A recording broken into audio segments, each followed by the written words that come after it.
Tere! Alustame siis neljandat loengut sarjast Vedalik maailmakäsitlus. Ja täna on meil plaanis rääkida karmast, karmamehhanismist, kuidas karma tekib. Teema on iseenesest väga keeruline, materjali on väga palju, nii et hakkame kuskilt otsast pihta ja vaatame, palju ma jõuan rääkida ja mida me jõuame rääkida. Et nagu meil on kombeks saanud, ma loen ühe värsi meeleolu tekitamiseks sellises vedalikus võtmes ja enne teeme väiksed mantrad siis. Om namo bhagavate vasudevaya. Om namo bhagavate vasudevaya. Om namo bhagavate vasudevaya. Om agyantimirandjasya gnananjalasalakya sakshurumbulitamana tasmai Shri Gurave namaha.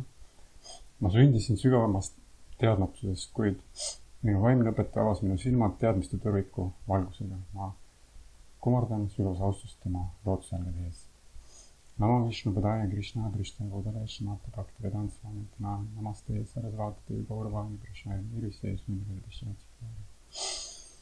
Namo Vishnu Padaya Krishna Krishna Vodale Shmata Bhakti Vedanta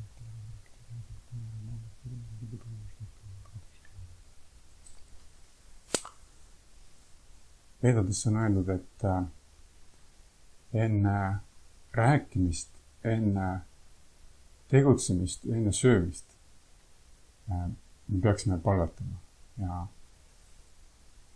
lugema palvet sellepärast, et see aitab meil saavutada paremat tulemust ja loob õige meeleolu.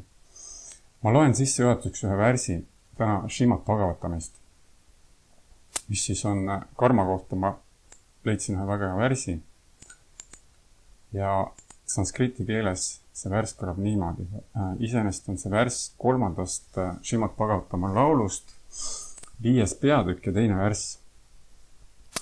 Vidura uvacha sukhaya karmani karoti loko nadahi sukham vanyad upa aramba vindeta bhujas tata eva tukham yadatra yuktam bhagavan vadennaha. Ja värsi tõlge kõlab siis niimoodi.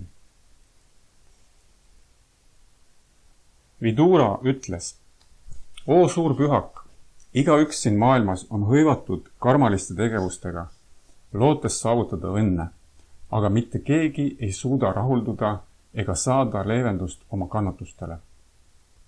Vastupidi, selline tegutsemine viib üha uute kannatusteni. Seepärast, palun anna meile juhendusi, kuidas on võimalik elada tõeliselt õnnelikuna. Ehk siis siin Vidura, kes siis on tulnud suure targa Maitreya juurde, küsib temalt juhendusi ja toob välja siin sellise huvitava paradoksi, mis meil siin maailmas on, et me kõik üritame ilmselt moodi õnnelikuks saada ja tegutseme ja teeme mingisuguseid tegevusi, aga lõplikku rahuldust me ikkagi ei saa. Ja põhimõtteliselt seda siin Vidura küsibki siis Maitreya käest, et palun anna meile juhendused, kuidas on võimalik, kuidas me peaksime niimoodi käituma ja niimoodi tegutsema, et elada tõeliselt õnnelikuna. Ja ma loen ette Prabhupada kommentaari ka, sest et Prabhupada kommentaarid on alati väga suurepärased ja väga täpsed. Kommentaar on siis järgmine. Vidura esitas, ma tõlgin, et võib-olla on see tekst on natuke kohmakas siis. Vidura küsis Maitreya käest mõned küsimused, mis olid sellise üldise iseloomuga. Ja esialgu ta ei olnud plaaninud neid küsimusi Maitreya käest küsida. Udava oli saatnud Vidura Maitreya Muni juurde, et ta küsiks tema siis Maitreya Muni käest kõige kohta, mis puudutab Jumalat. Tema nime, tema au, tema omadusi, tema kuju, tema mänge, mis teda ümbritseb ja nii edasi. Seepärast oleks pidanud eeldama, et kui siis Vidura tuleb Maitreya juurde, siis ta hakkab esitama talle ainult neid küsimusi, mis puudutavad Jumalat. Aga oma tagasihoidlikkuses Vidura ei hakanud kohe siis küsima Jumala kohta, aga esitas hoopis küsimusi, millel on tohutu tähendus tavaliste inimeste jaoks. Tavaline inimene ei ole võimeline mõistma Jumalat. Kõigepealt, enne seda on tal vaja teada saada, millist mõju avaldab talle tema elu ja illusoorne energia. Sattudes segadusse illusoorsest energiast, arvab inimene, et ainus tee õnneks on siis karmaline tegevus.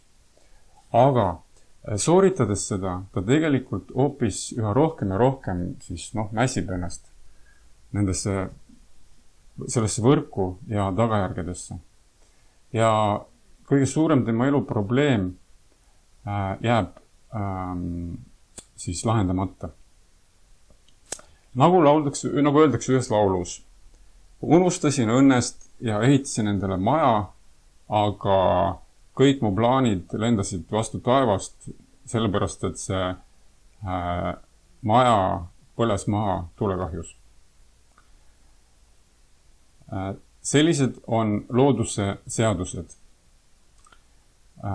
Proovides saavutada õnne materiaalses maailmas, inimesed ehitavad kõikvõimalikke plaane, aga looduse vältimatud seadused lõhuvad kõik need projektid ja muudavad nad tuhaks. Mitte mingisugused plaanid ei too tegevuse läbi õnne ja see inimese suur soov õnne järele jääb nii või teisiti rahuldamata. Et selline kurb pilt on maalitud siin siis meie reaalsusest. See maja, millest siin jutt on selles värsis, et me unistame majast, ehitame endale maja ja siis pärast ja arvame, et me seda maja ehitades saame õnnelikuks ja see maja põleb pärast maha ja kõik meie lootused on jällegi saanud tuhaks. See sümboliseerib meie keha. Et me saame selle keha, me arvame ja kasutame seda keha ja ootamatult mingi hetk on see keha läinud ja kõik meie lootused õnnele koos sellega kaovad.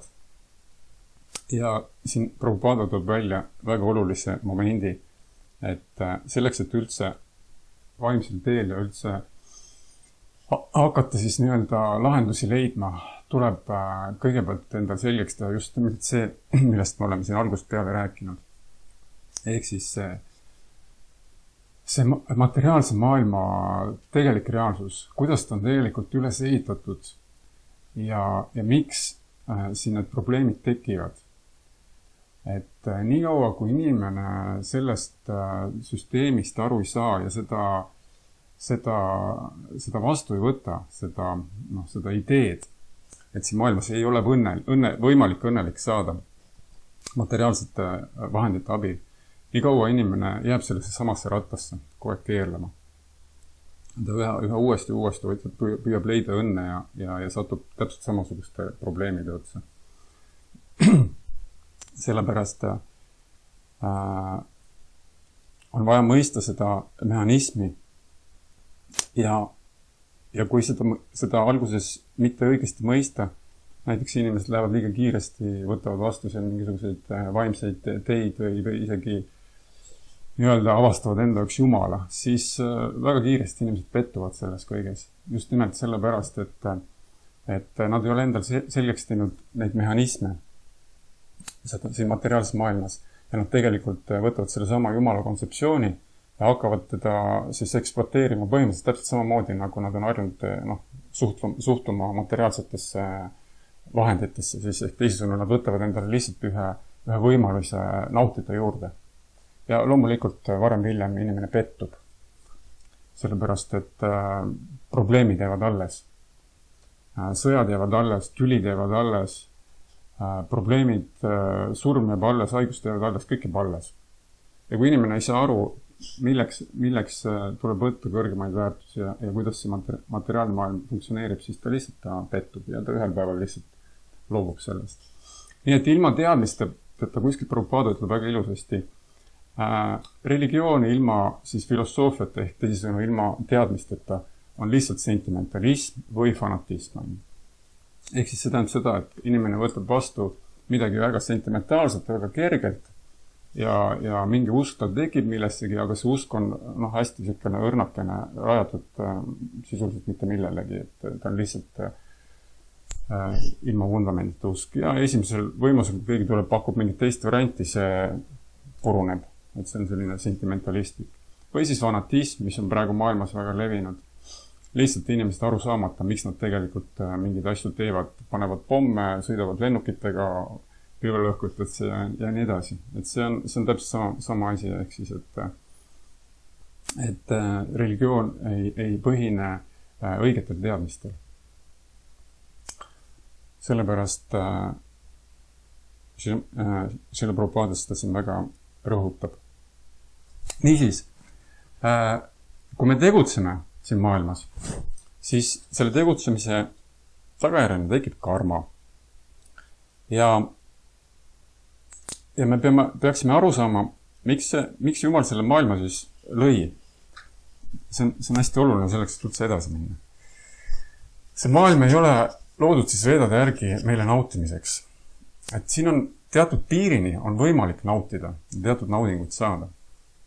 Aga selle maailma eesmärk ei ole see, et inimesed saaksid siin lõputult naudinguid ja et see oleks koht, kus kõik asjad saavad rahuldatud.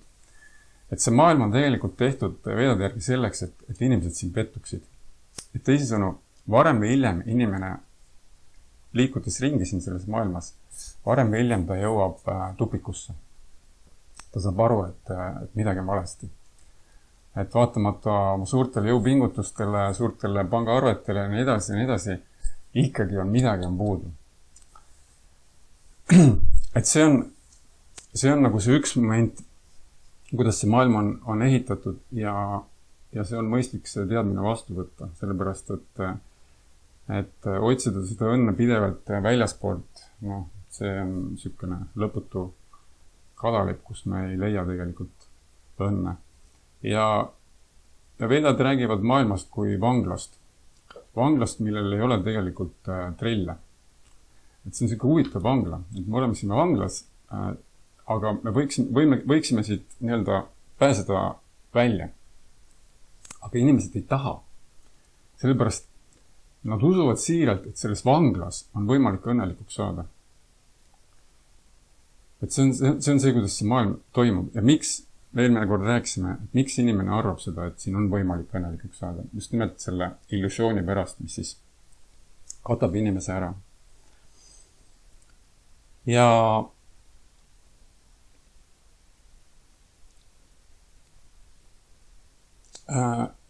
kui nüüd rääkida karmast, siis karma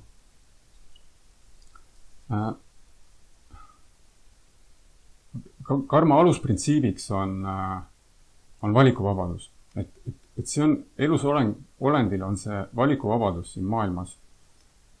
Just nimelt teha see otsus, kas ta tahab üritada siin selles vanglas õnnelikuks saada või ta hakkab otsima mingit teid, kuidas siit siis on võimalik välja saada.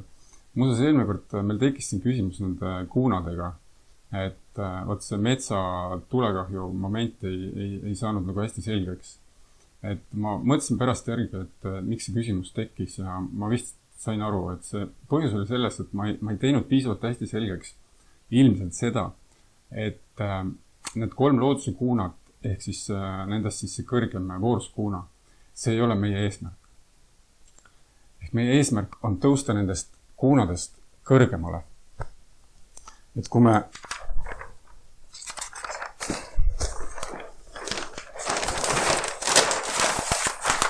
näiteks joonistame siia siis näiteks ühe metsa, ütleme see on siis maapind, on puud,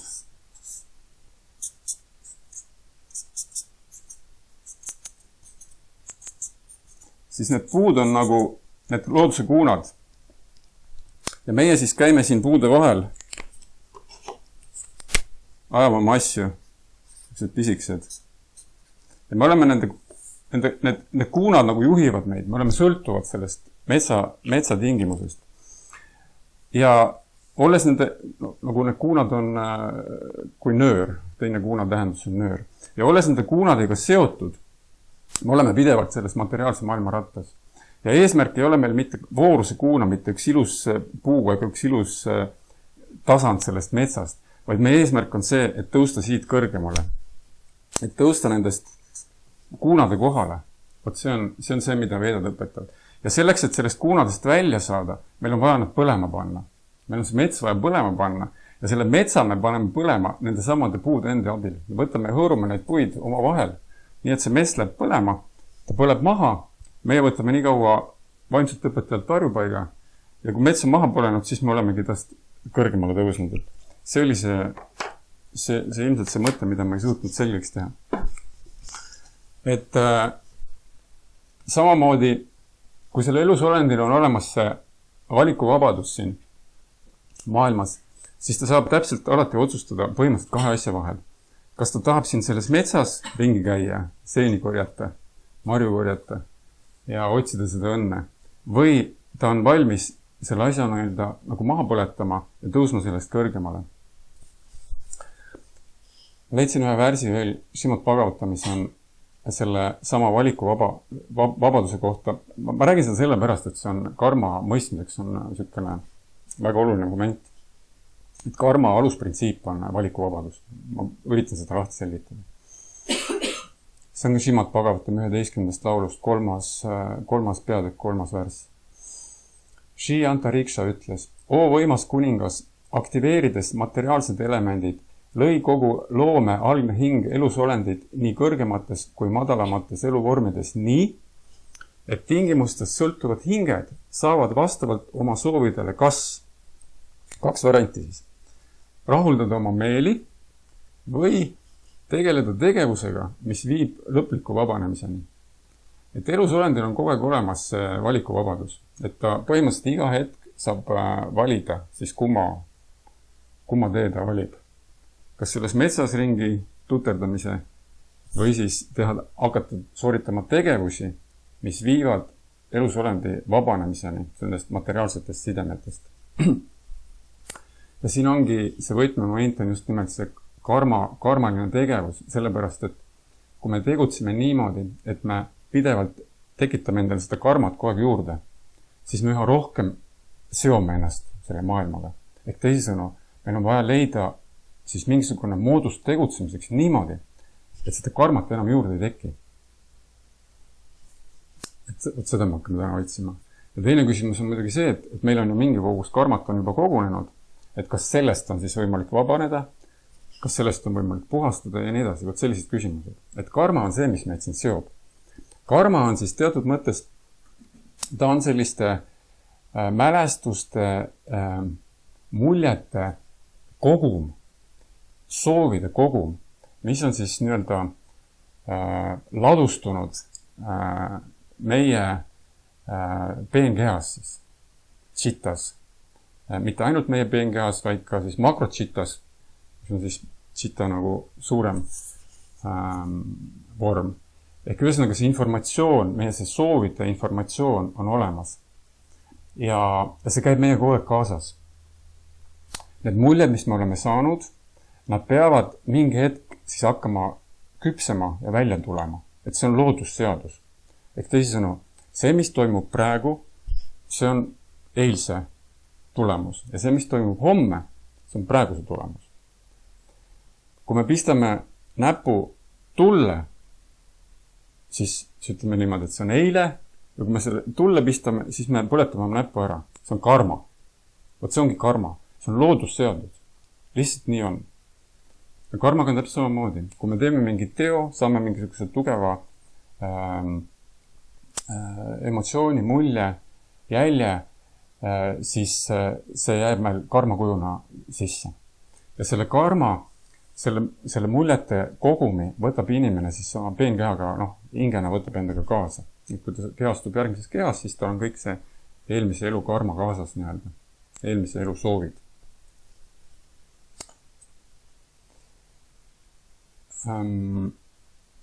Nii et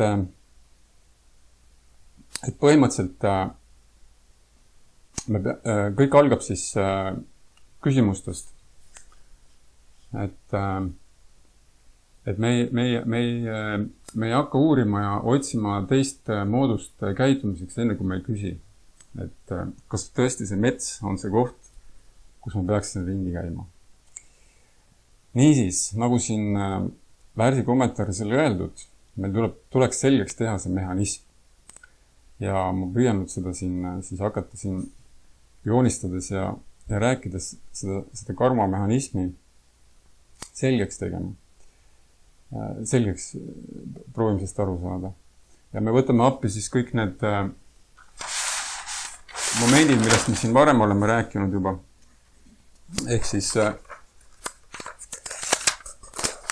siis need kõik need looduse elemendid, mida me siin vaatasime, looduse kuunad ja moodustame sellest nüüd ühe sellise hea skeemi. Kuidas karma siin tekib, kuidas ta meid siin kinni hoiab siin maailmas. Niisiis, kõigepealt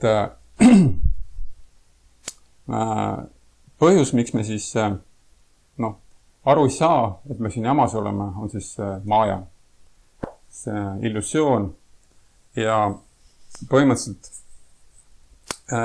see maaja algselt ta moodustub nagu kahel kujul. Üks on siis jiva maaja, mis on siis seotud hingedega ja just nimelt selle elusolendi sooviga saada õnnelikuks, unistamine, kõik need unistused, mis meil sees on, siis mida me võtame endaga kaasa. Ja näiteks inimesed, kes teevad reklaame, nad oskavad seda väga hästi ära kasutada. Nad teavad neid tehnikaid, kuidas meist neid unistusi välja saada. Näitavad meile mingisugust ilusat asja seal, näiteks ilusat uut autot ja meil tuleb see unistus nagu seest välja. Et nad suudavad selle meile nagu maalida ette nende reklaamide abil. Et see on jiva maaja, see mis puudutab nagu elusolend. Ja teine maaja, siis on see kuuna maaja, mis on siis materiaalne maailm, siis on, mis nagu siis nimi ütleb, on kuuna maaja, mis siis moodustub nendest 3 kuunast.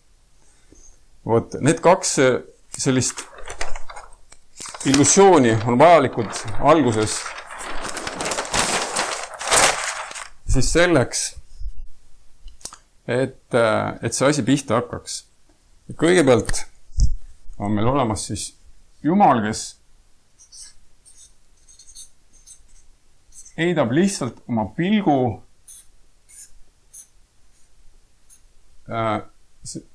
sellise asja peale nagu prakriti. Ja prakriti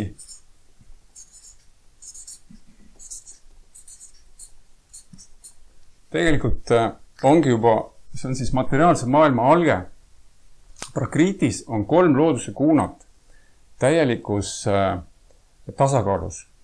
Siin ei toimu sellist kuulade vahelist liikumist. Et mäletate, me rääksime, et kuunad on niimoodi, et vahepeal kui üks kuuna on nagu domineerib, siis teised 2 on nagu tagapool, et nende vahel toimub pidev selline liikumine. Siis selles algses prakritis on nad nagu puhta sellise potentsiaali kujul nagu täielik tasakaal. Ja sellel hetkel nüüd Jumal pannes oma pilgu nüüd selle prakriti peale, ta paneb sinna siis põhimõtteliselt sisse. Nüüd järgmine asi, mis siin nagu tekib, ma joonistan seda natuke teistmoodi, on siis maha tatva, mida ma siin mainisin ka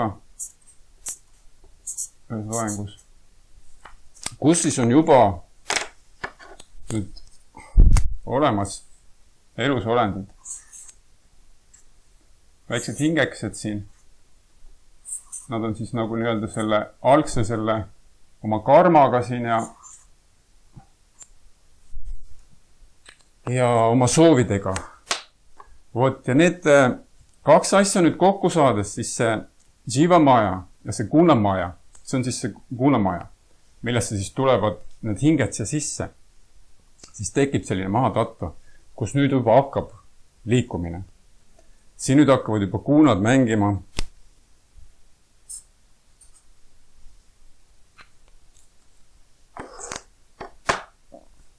hakkavad kuunad mängima, hakkavad meie soovid mängima, hakkab kogu see materiaalne loome pihta. Ta on väga-väga peenel ja algtasandil, siin veel inimesed ringi ei jookse. See on kõik nagu nii-öelda selline alles väga-väga peene energiatasandil. Ja siit edasi selles tegevuses siin hakkab siis tekkima valeego ehk siis ahankara.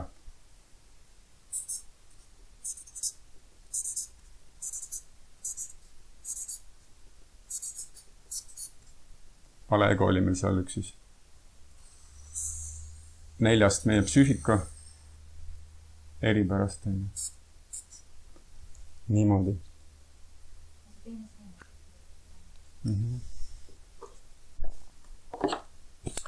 Ja ahankar on siis, see on siis valeego, mis on siis meie vale käsitlus sellest maailmast. Sellepärast, et kui me selle puhta hingena siia sellesse kuunade energia välja tuleme nii-öelda, siis meil on hoopis teistsugune ettekujutus endast. Aga puutudes kokku siis nende kuunadega, nende uute kvaliteetidega, hing hakkab looma siis, elusolend hakkab looma endale valet pilti endast. Ja siin me kõik istume, me oleme kõik suutnud endale luua suurepärase mingisuguse pildi endast. Ma olen nii pikk ja nii raske ja ma näen niimoodi välja, ma olen mees ja ma olen eestlane ja mul on kõrgharidus ja kõik need asjad, need ma olen endale kõik juurde pookinud. Hingel ei ole nendega mitte midagi pistmist. Sellel väiksel hingeksel, kes siia tuleb. Ja see ahankara nüüd on siis see, mis on teatud nagu siuke filter, läbi mille me nüüd sellest maailmast hakkame informatsiooni vastu võtma. Ja nüüd ma räägin selle, et see skeem oleks täiuslik, ma räägin siia nüüd sellega, kuidas see ahankara nüüd siin edasi jaguneb, kuna siin on nüüd juba see kuunade potentsiaal sees, on ju need 3 kuunad, siis ta jaguneb siin 3. Ehk siis kõigepealt ahankara vooruse kuunas, kirjutame siis siia, satvik ahankara.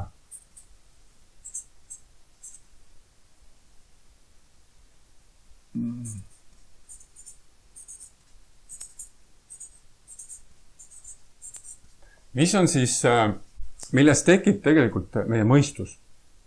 Ja see on väga huvitav, sellepärast, et tuleb välja, et mõistus on algselt meil siis vooruse kuunas, mis tundub natukene uskumatu, sellepärast, et arvestades selle mõistuse rahutust ja liikuvust ja tema iseloomu, siis seda on raske uskuda.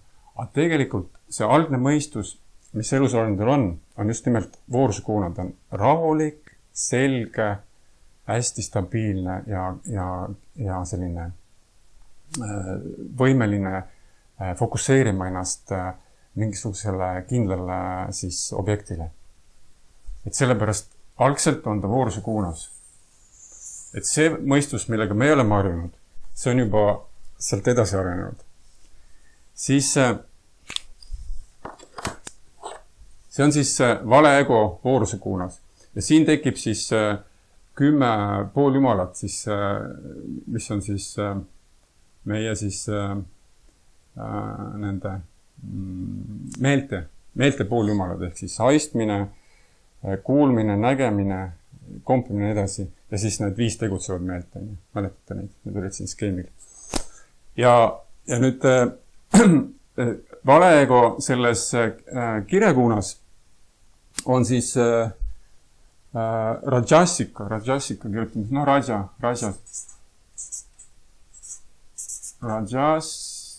kirjutame nii, et rajakuuna ahankara. Ja see on siis arukus. Ehk siis mäletate, me rääkisime, et arukus on see, mis meil seedib seda informatsiooni läbi. Arukus on nagu tuli, ta on tuleelement. Ja sellepärast on ta rajakuuna. Rajakuuna on see, mis on selline tegutsev, mis aitab siis arukusel nagu väga aktiivselt analüüsida seda maailma. Ja siin on nüüd meeled, tekivad siin selles kirekuuna valeegos tekivad meeled. Ehk siis 5 vastuvõtvat meelt, mäletate? Haistmine, kuulmine, nägemine, kompimine ja maitsmine. Need on vastuvõtvad meeled, kus me saame informatsiooni ja 5 tegutsevat meelt. Ehk siis käed, millega me teeme tööd, jalad, millega me liigume ühest punktist teise, on ju. Hääl, millega me saame ennast teistele kuuldavaks teha, pärak ja suguelundid, on ju. Ehk siis need tekivad selles kirekuunas valeegus. Ja lõpuks siis 3. siis on siis tamaskuuna, ehk siis teadmatuse kuuna, see valeego teadmatuse kuunas. Ja siin tekivad siis need looduse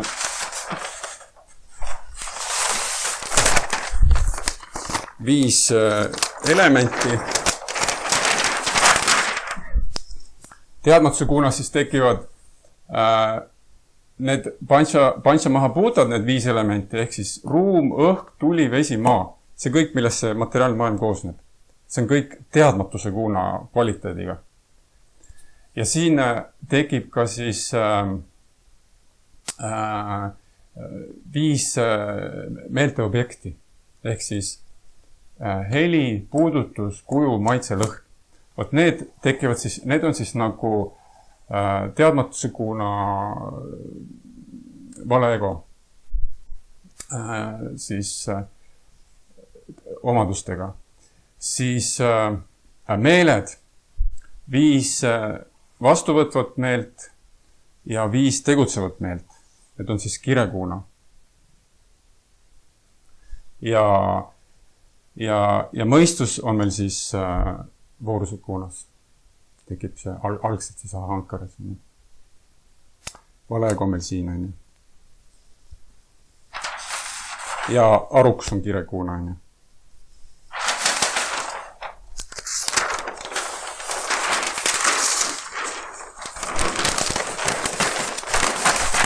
See on see, kuidas veedad kirjeldavad siis seda materiaalse maailma tekkimist. Siit on hästi näha, kui oluline on see, et nüüd see elusoleng saab kokku selle materiaalse maailmaga, siis tekib elu siin materiaalses maailmas. Ilma selleta elu ei saa tekkida. Et lihtsalt, et need kuunad omavahel seal hõõruvad kuidagi, midagi seal keemitavad ja siis tekib elusolend, et nii need hästi käi. Et elusolend tuleb see sisse oma soovidega ja oma selle karmaga. Nii, ja nüüd edasi. See peaks see samma ära mahtuma nüüd. Me räägime siit nüüd edasi siis lahti selle mehhanismi, kuidas siin tekib nüüd karma. Kõigepealt kõik need meeled, meelte objektid, elemendid, kõik need ühesõnaga need koostisosad siin, need võimaldavad meil nüüd hakata saama siit maailmast informatsiooni. Me kuuleme teatud helisid, me maitseme mingeid maitseid, me puudutame midagi, me saame kogu aeg informatsiooni, tohutus koguses tegelikult. Kõige rohkem me saame infot läbi silmade.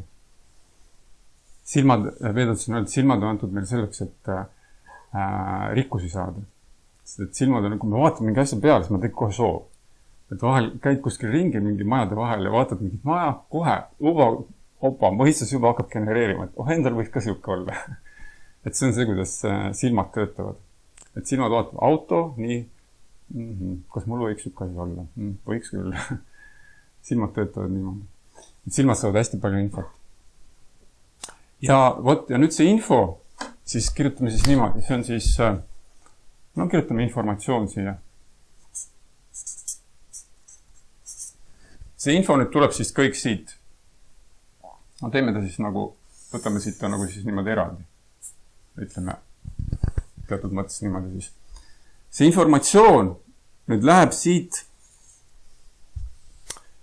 filtrisse. Joonistame siis selle sükse, nagu filtri siia.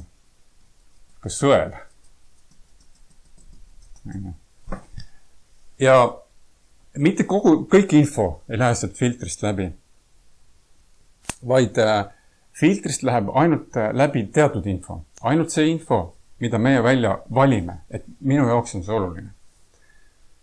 Ja selleks filtriks on meil see sama ahankara, ehk siis vale ego. Et siin on ta nüüd juba meie individuaalsel tasandil. Et kui siin on ta nagu selline makrotasandil, sest me oleme ka sellised väiksed kosmosed, siis siin on ta nagu meie individuaalsel tasandil, on ju. Et kirjutame siis siia ka vale ego, ahankara. Ja see on tegelikult iseenesest suht lihtne mõista, et me võtame vastu ainult seda infot, mis meile korda läheb. Et kui meesterahvas läheb mööda mingi naiste palitu poest või naiste kleidipoest, naiste seelikust kuskil vaateaknal, siis mees viskab oma pilgu sinna, ta saab siin informatsiooni, aga see sõel ei lase tal seda läbi, tal ei ole seda vaja seda informatsiooni, kui ta just parasjagu naisele kingitust töötse. Aga naine läheb sellest samast poest mööda, vaatab saab selle info ja tal hakkab see kohe, tal läheb see informatsioon sealt sellest filtrist läbi. Ehk ma mõtlen selles, et mitte kõike informatsiooni, mis me siit maailmas saame, ei lase me enda sisse, vaid me filtreerime seda. Ja see filtreerija on just nimelt see vale ego. Ehk siis see pilt, mida me oleme endast loonud. Kui ma olen sellises positsioonis, kui ma olen eestlane, siis mul on vaja just sellist asja. Siis mul on vaja ühte riidekangast, milles on valge, must ja sinine. Sinine, must ja valge. No, põhimõtteliselt värvid olid õiged. Just, et siis mul on nagu just sellist nagu riidekangast vaja panna see nagu, hakata sellega lehvitama. Aga kui ma olen sakslane, siis sakslane läheb sellest riidekandast mööda, tal ei teki nagu, eriti mingit informatsiooni. Tal ei ole nagu seda, ta ei samasta ennast selle riigiga, ta ei samasta ennast selle rahvusega, aga tal ei lähe see korda. Tal on see filter, see vale ego, ei lase tal seda informatsiooni tema sisse nagu läbi. Jumal tänatud, et kui meil kogu info nagu kõik sisse tuleks, siis oleks päris suur koormus.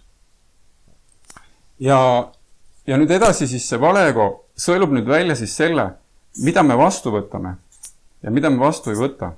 Ehk siis paneme siis siia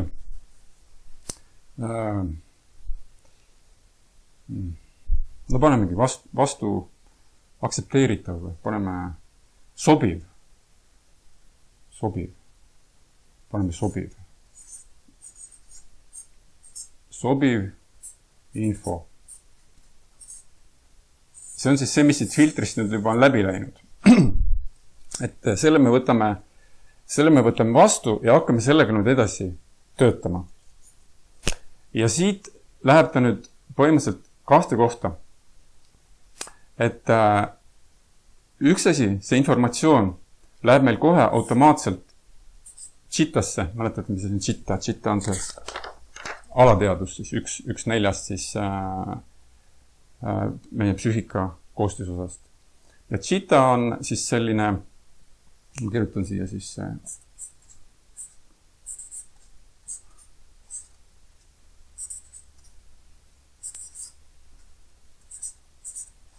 alateadus, ehk siis Chita.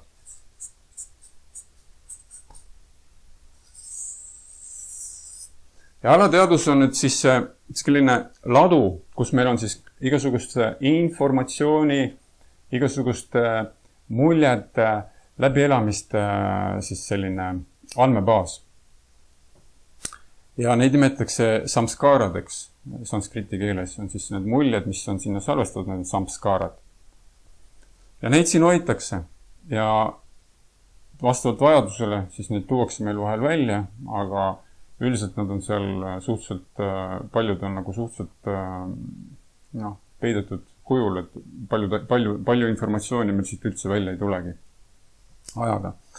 Ja teine nüüd koht, kuhu ta läheb siis sellisesse nii-öelda operatiivmällu, ehk siis instinktiivsesse mõistusesse. Paneme mõistus.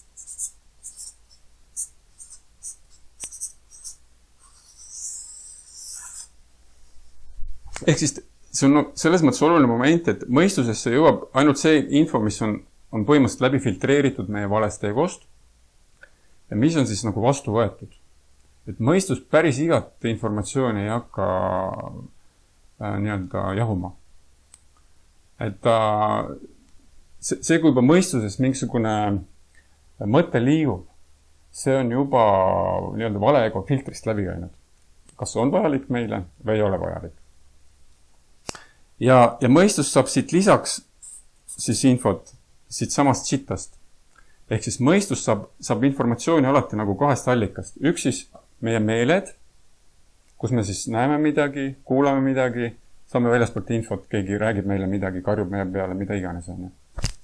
Et chittast meil otsitakse siis kohe sealt, et ahah, kas mul selline olukord on olnud, keegi karjub mu peale varem, et kuidas ma sellises olukorras peaks siis nagu varem käitusin. Ja sealt siis võidakse meile välja pakkuda, siis mõistusele pakutakse välja selline nagu standardlahendus. Et selline lahendus on sul juba välja töötatud, sul on see kogemus juba olemas, et seda sa saad kasutada. Ja mõistus põhimõtteliselt otsustab nüüd, et kumba informatsiooni ta nagu kasutab. Et kas ta kasutab seda meie siis alateadvusest tulevat infot või kasutab ta seda operatiivset infot, mis on siis nagu sensoorne info. Ja muuseas, inimesed on erinevad, et osadel inimestel on see kanal tugevam. Ja osadel inimestel on see kanal tugevam. Et on inimesi, kes rohkem käsitlevad informatsiooni, mis tuleb läbi meelte. Nad on rohkem nagu kohal. Nende info tugineb rohkem sellel, mida nad näevad, kuulevad, katsuvad, maitsevad. Teised inimesed, kes on intuitiivid, nemad jällegi opereerivad rohkem sellel informatsioonil, mis tuleb siis nii-öelda intuitiivselt. Ehk tegelikult, et ta tuleb sellest varasalvest sinna mõistusesse siis. Ja see nüüd, et kumb see siis inimesel siis nii-öelda rohkem, kumb see infokanal siis inimesel rohkem töötab, see jällegi on paika pannud meie karmaga. Et lihtsalt vastava kehatüübi, näiteks, ma toon näite. Inimesed, kellel on vaja seal olla hästi intuitiivsed, näiteks sellised hästi loomingu inimesed, näiteks sellised, kellel on vaja mingit tunnetust, tajuda mingisugust ajakulgu ja mingid sellised asju või näha võimalusi kõigest maailmas. Neil on nagu tugevamini arenenud see kanal, mis tuleb siit kaudu. Intuitsioon. Aga inimesed, kellel on vaja näiteks juhtida, kellel on vaja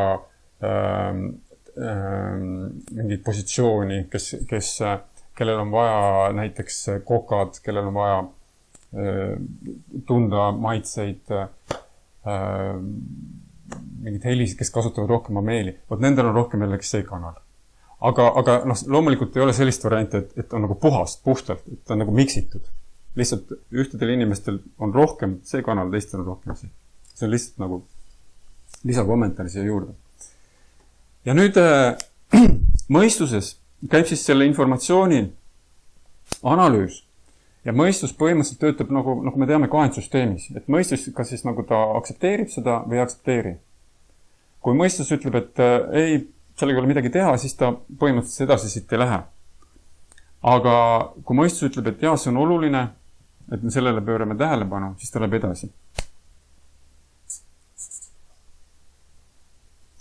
Ja edasi mõistusest areneb välja emotsioon.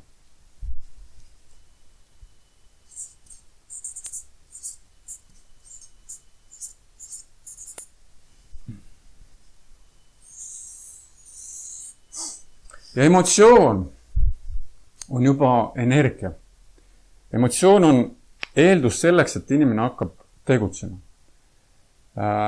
Emotsioon annab inimesele impulsi, et inimene läheb midagi tegema. Ja mõistuse ja emotsiooni vahel on üks väga oluline asi meil. Näete, meil on siin alateadvus, mõistus, valego, üks asi puudu on ju. See on siis arukus.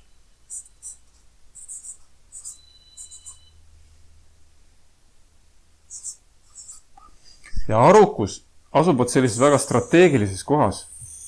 Näete, ta asub siis mõistuse ja emotsiooni vahel. See tähendab seda, et arukuse abil on võimalik neid emotsioone siis juhtida. Kui arukus välja jätta, siis emotsioonid tekivad nagu otse mõistusest. Mõistus ütleb, et tahan, emotsioon tekkis. Ei taha, emotsioon tekkis. Ja emotsioon on siis 6 põhilist suurt emotsiooni, mida siis veedad välja toovad. Ehk siis iha, suur soov nautida, viha, ehk siis tekib sellel juhul, kui meil see nautimine ei õnnestu, siis ahnus, mis tekib juhul, kui see nautimine õnnestus, aga inimene ikkagi ei saa rahuldust, nagu nii ta ei saa rahuldust, sest et see nauding on ajutine, ehk siis 3 tükki juba on. Siis 4. on siis illusioon, mis tähendab seda, et inimene satub totaalsesse segadusse. Ta ei saa aru, ma pingutan, ma teen. See on juba segu vihast, ihast, ahnusest, selline miksitud emotsioon, kus inimene lihtsalt ei saa aru, miks mul ei õnnestu, ma pean tegema veel rohkem. Ma pean pingutama veel rohkem. Ja see emotsioon lülitab täielikult juba arukuse välja. Ja sealt edasi areneb välja uhkus, kusjuures iga see emotsioon, mida ma praegu nimetan, sisaldab eelmise emotsioone. Uhkus sisaldab siis juba endas juba seal iha, viha, ahnust ja seda segadust. Uhkus tekib siis, kui mul on õnnestunud midagi saavutada, millegagi hakkama saada. Ja lõpuks siis kõige peenem, kõige viimane peene emotsioon, mis siis meil tekib, on kadedus. Mis siis jääb, isegi kui me hakkame nendest emotsioonidest siin vaimselt praktika teel puhastuma, siis see kadedus jääb kõige peenemal kujul kõige lõpus ikkagi väga peenel kujul jääb ta alles. Ja tegelikult see kadedus on ka põhjus, miks me siia oleme kõik sattunud. Miks hinged on siia maailma sattunud? See algne põhjus on see, et meil on tekkinud kadedus. Lihtsalt selle looja vastu, keda me oleme kõrvalt vaadanud, et miks tema naudib, ma tahaks ka nautida. Et tõenäoliselt, kui ta naudib, siis ta on õnnelikum. Et see on selline loogika viga, mille me oleme teinud lihtsalt vaadates ja arvates, et kui kedagi teenitakse, siis ta naudib. Tegelikult elus naudib rohkem siis, kui tema saab kedagi teenida, kedagi teist õnnelikuks teha. See nauding on oluliselt palju kõrgemal. Nii et see on loogika viga. Me oleme loogika vea tõttu siia sattunud. Nii. Ja.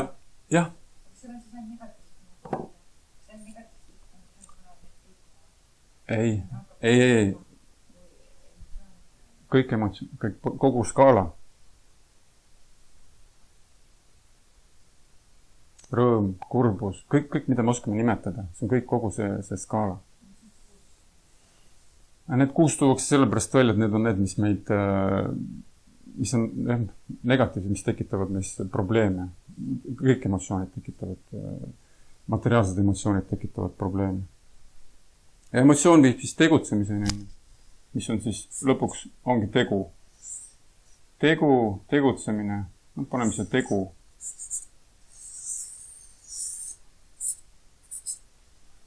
Mis saab siis oma impulsi sellest emotsioonist, saab oma energia sellest emotsioonist. Ja siin on veel oluline aru saada, et siin alateadvuses on meil nii plussid kui miinused. Et siin on plusse, on väiksemaid plusse, suuremaid plusse. Mingi asi õnnestus jäi meil hea jälg, siis see mäll on. Ja on olemas miinused, ehk siis negatiivsed kogemused. Ja põhimõtteliselt me võimegi öelda, et võt need samad samskaarad siin, need on nagu meie selline karma kogum. See on meie mälestuste, muljete kogum. Mõistus tekivad soovid, need soovid salvestuvad omakorda. Ja see kõik siis käib meiega kaasas. Kogu see kogemuste, läbielamiste virvarr, soovid segatuna igasuguste materiaalsete emotsioonidega ja ja me kanname seda kaasas. Vot selline on skeem nüüd selleks, et põhimõtteliselt aru saada, kuidas see karma tekib. Ja miks see on oluline? See on oluline sellepärast, et me näeme, et siin tegelikult tekib mitu sellist nagu nõiaringi, kus me hakkame ise seda karmat endale juurde tekitama. Näiteks mõistus, mis võtab seda informatsiooni siit alateadusest ja nagu alla neelatud rohu võtab ja uuesti mälub läbi. Täpselt samamoodi meie võtame need muljed, need vanad mälestused ja mälume neid oma mõistuses. Ja tekitame sellega endale tegelikult karmat juurde. Et kui me mõistuses üha uuesti elame läbi mingisuguseid olukordi, siis me tegelikult võimendame karmat. Sest millest see karma nii-öelda pingerida sõltub? Kahest asjast. Esiteks, sõltub sellest, kuivõrd tugev on see mälestus, kuivõrd tugev on see emotsioon, mulje, kui suur emotsionaalne siis laeng tal on olnud. Mida tugevam, seda tugevam see meie see mälestus on. Ja teine tegur on see, et kui ta kordub.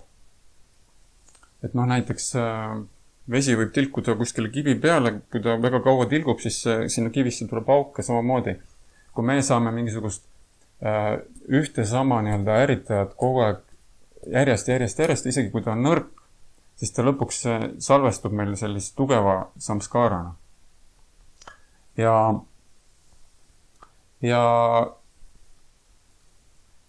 kui nüüd sellest, see on näiteks mõistuses käib see ring, on ju. Siis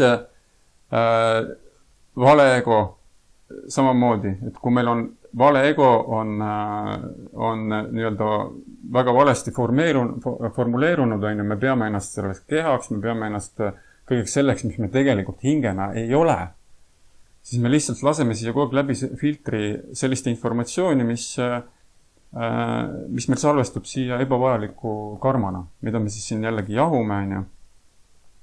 Ja lõpuks me teeme tegusid, mida me ei peaks tegema, sellepärast, et näete kogu see aparaat, mis on suhteliselt keeruline, on ju, paneb meid tegema tegusid, mida meil ei ole tegelikult vaja teha. Näiteks, ma ei tea, lõhuma oma tervist või oma alkoholi või mida iganes, ühesõnaga on see nii-öelda pattude skaala on väga lai, mida me saame teha. Ja tehes selle teo läheb see jällegi, jätab ta siit tagasi ka, see töötab ka teistpidi, see tegu nüüd läheb uuesti, siit läheb ta põhimõtteliselt sellest teost, me saame jällegi teatud mõttes selle info ja emotsiooni, mis siis läheb omakorda tagasi jälle ja kõik salvestub siis sellesse tšitasse. Ja kui see tšita on siin, see alateadus on nagu siin meie keha tasandil, et kui see siin me räägime on siis nagu, mis piirneb nagu meie kehaga, ühe inimese siis nagu ühe elusolendiga, siis tegelikult see sama informatsioon on võt selles maha tatvas. Võt sa, Raino, sa küsid siin on, et see väli, et see on siis nagu makro-tšita. Et see on nagu makroalateadus, kus on tegelikult siis kõikide elusolendite see informatsioon ja nende soovid, nende muljed, mälestused, kõik kogu see info on tegelikult võt selles maha tatvas on ta nagu olemas. Selles väljas. Vot. Nüüd sai see asi räägitud. Kas sellega seoses on praegu mingi küsimusi?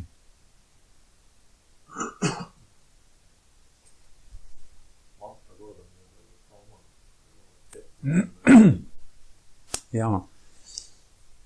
Nüüd ongi nagu, moment on selles, et sellest võiks siis kohe ära rääkida, et milline see karma on, siis kuidas see karma siis meile salvestub ja mis kujuldas seal siis olemas on.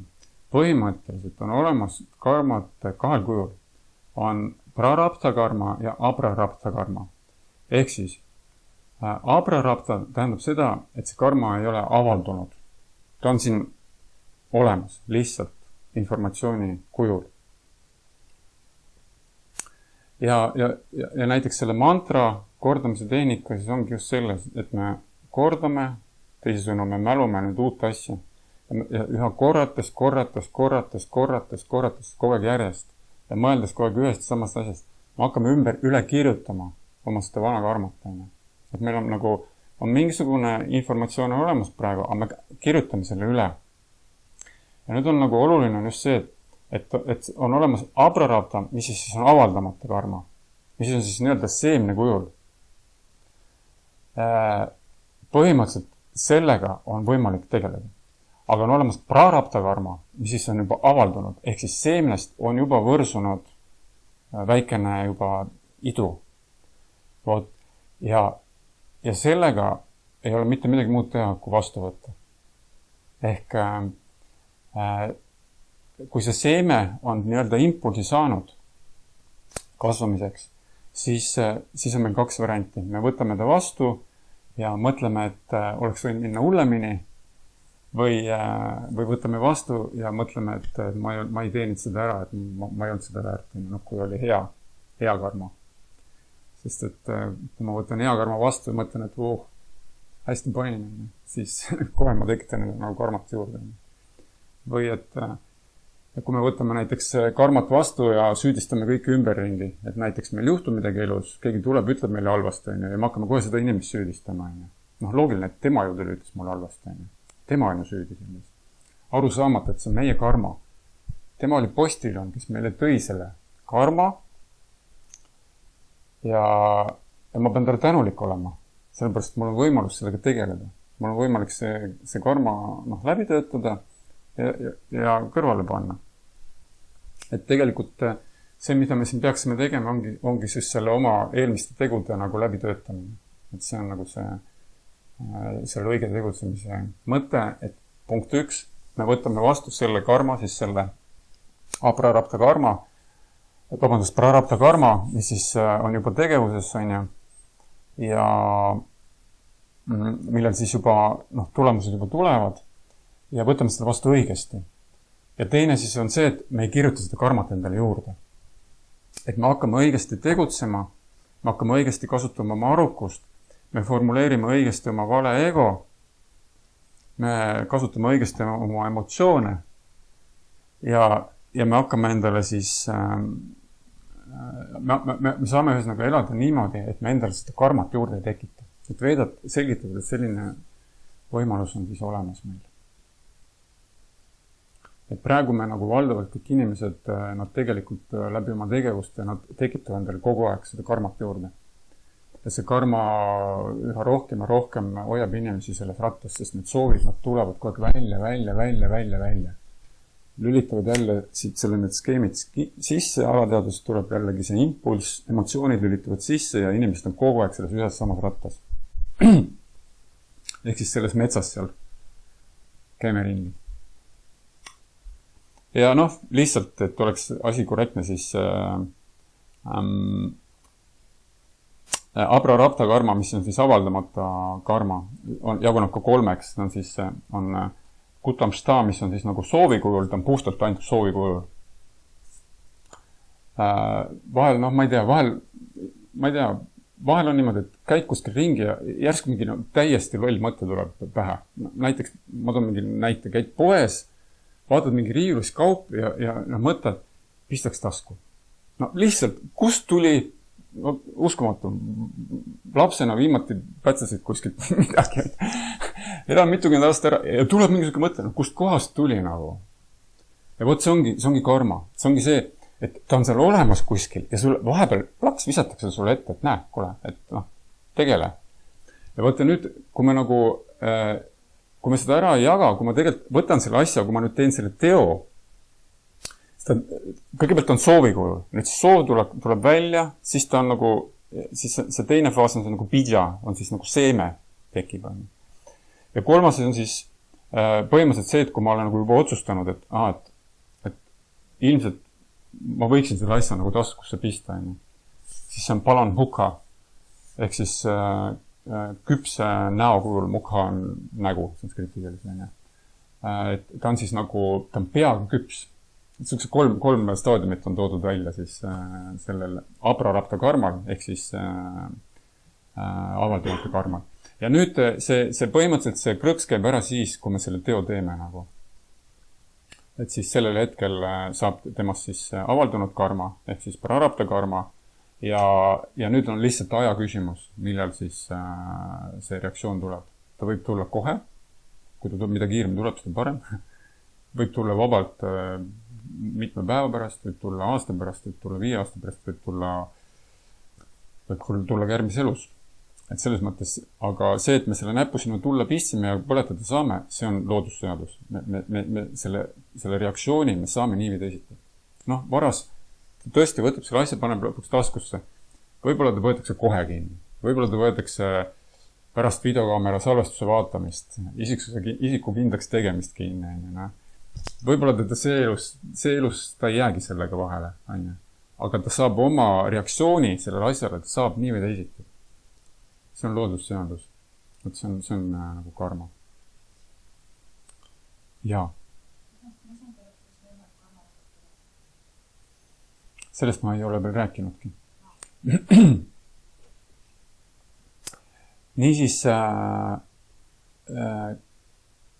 oluline aru saada sellest, et karma jääb. Karma on meil olemas ja ta jääb. Meil ei ole võimalik nii kaua, kui me oleme selles kehas, nii kaua see karma on alles. Et sellist asja nagu ei teki, et me karma kaob ära. Sellepärast, et karma on mis asi? Karma on soovid. Et teiseks, kui karma kaob ära, siis tähendab seda, et inimene enam ei soovi. Siis me peaksime oma soovid lõpetama nagu ühe hetkega, aga see ei ole võimalik. See ongi elusolendi olemus, on kogu aeg soovida. Elusolend elab soovides, oma soovides. Ja seepärast me peame leppima selle mõttega, et nii kaua, kui me oleme siis, nii kaua, kui me samastame ennast selle kehaga, nii kaua meil see karma olemas. Nii kaua, kui inimene 100% on võimeline elama sellise teadusega, et ta ei samasta ennast selle kehaga juba siin maailmas, siis ta on täiesti karmast vaba. Aga see on väga kõrge tasa vaimses arengu trepis. Jälgin siin seda, et see on mõistus, arukus, emotsioon, tegu. Mõistus on sattvik. Arukus on rajaguna. Kui ma olen nüüd täielikult sattvikus, siis arukust ei tulegi vahel. Ja ei tekigi emotsioone, mis ei viigi teo. Tähendab, me ei saa nagu seda mõistust igapäevaselt tõmmata seda paralleeli selle vooruskuunaga, sellepärast see on see algimpulss lihtsalt, milles mõistus luuakse. Et see on tema nagu see puhas olemus on vooruse kuuna. Aga elades selles palun kordama küsimust. Et see oleks nagu selline mõistus on kui teaduse kuunas, arukus on kui kirjakuunas. Ja et kui ma oleks puhtalt ainult vooruse kuunas, kas siis arukust ei tulegi vahele, mis tooks esile emotsiooni? Hea küsimus.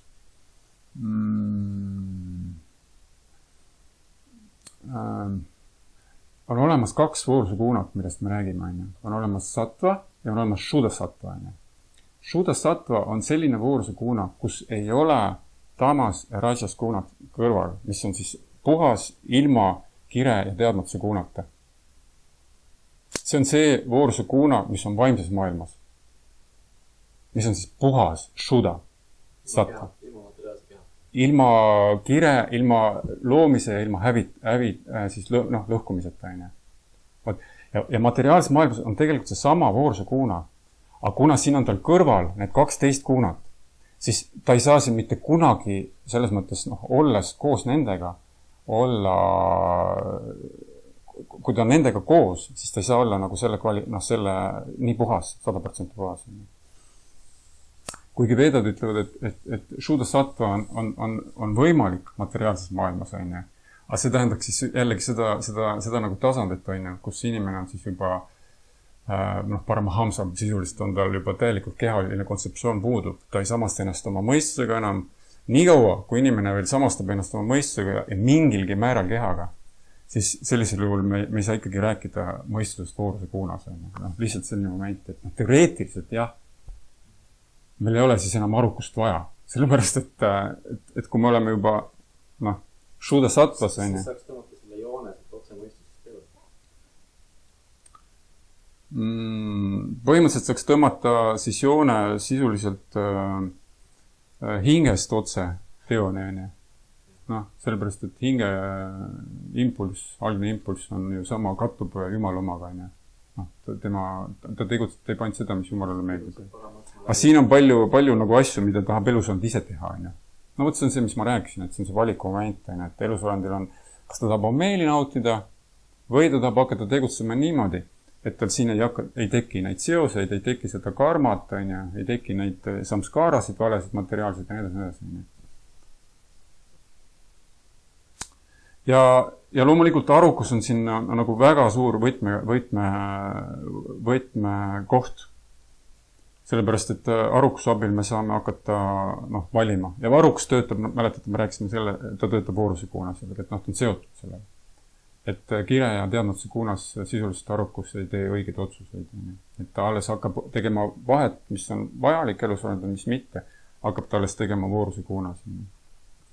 Ja kui see arukus on meil, kui me oleme kire ja teadmatuse kuunas, siis on ta siit väljas. Mis tähendab seda, et kõik rämps, mis siit kaudu tuleb, läheb otse siia, on ju, Et inimene lihtsalt tegutseb ilma tegelikult teadvustamata, kas seda on talle vaja või ei ole talle vaja. Okei, aga räägin siis seda, mis siin juba küsimus tekkis, et kuidas siis, räägime siis sellest tegutsemisest. Et kuidas siis niimoodi tegutseda, et karmat ei tekiks juurde. Sest me saame aru, et siin me oleme, see karma on meil siin siiamaani tekkinud, neid teadmisi meil pole olnud, me oleme teinud palju lolluse elus, oleme teinud teistele haiget, oleme teinud endale haiget, oma kehale haiget ja nii edasi. Oleme siis teinud, sellises kristlikus võtmes oleme teinud palju pattu. Ja pattu definitsioon on tegelikult see, et oleme lihtsalt ohjeldamatult proovinud oma meeli rahuldada. Enda meelte rahuldamine tekitab meil patuseid tegevusi. Ja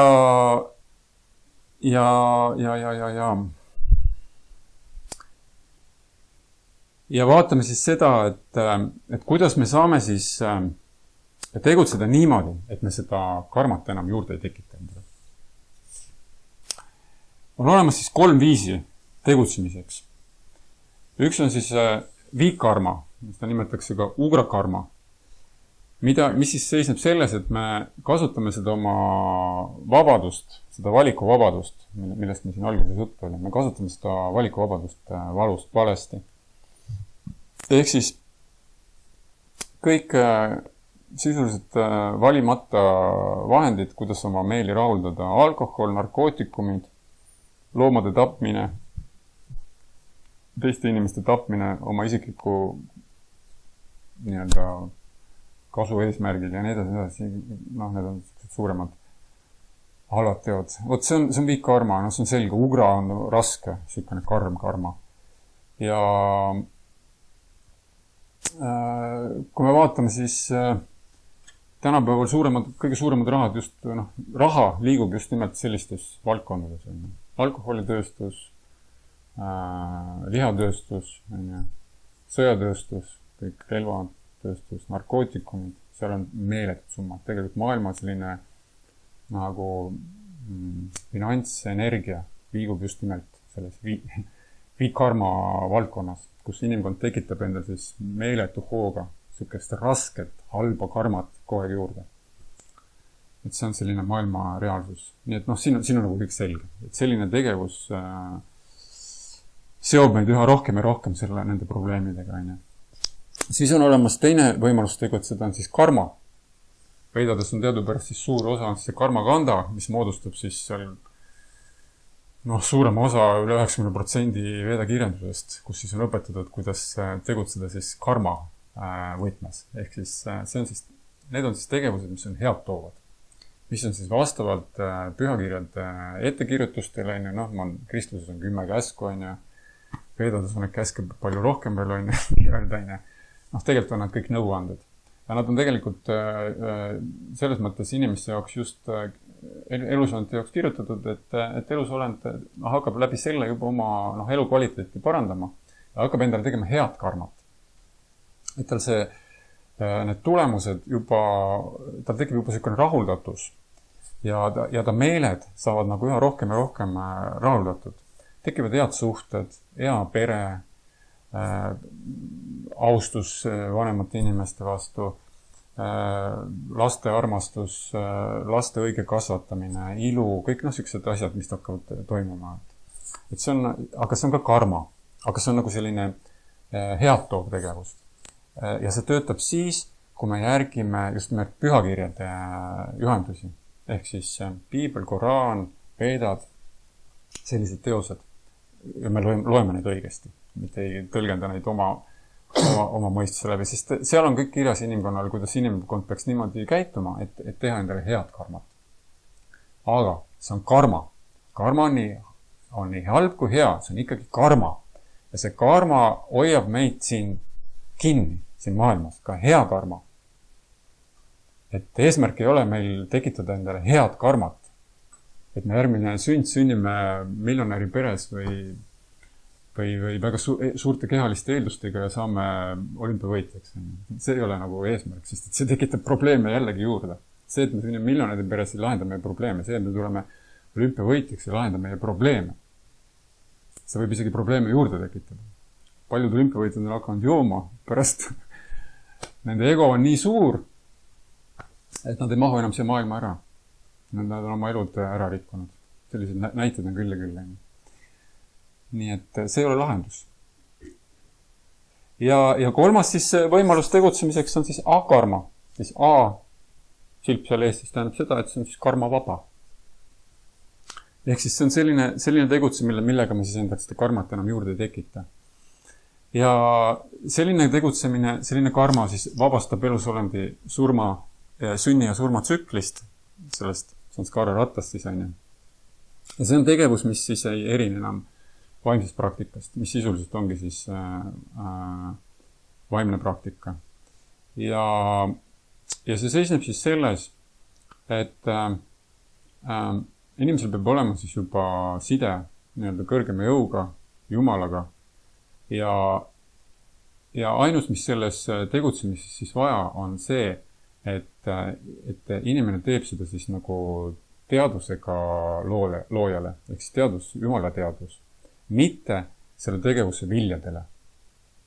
Et me teeme mingit tegu mitte selleks, et saada see tulemus, saada endale see hüve, vaid me teeme seda sellepärast näiteks, et see on juba, see meeldib nii-öelda Jumalale ja ma teen seda lihtsalt sellepärast. Vot selline tegevus ei tekita enam meil karmat juurde, veedade järgi. Seda,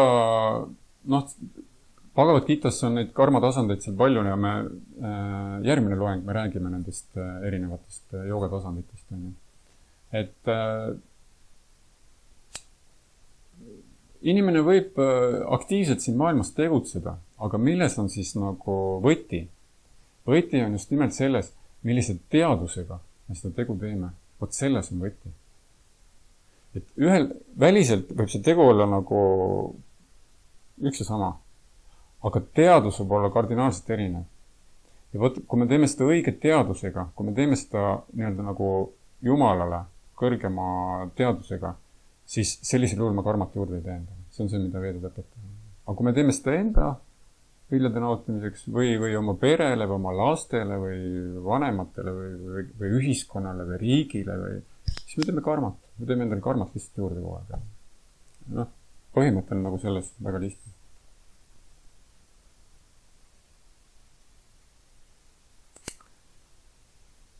Jaa. Aga näiteks inimene läheb, sõidab lennukiga üle lõhke, siis selle teadusega teeb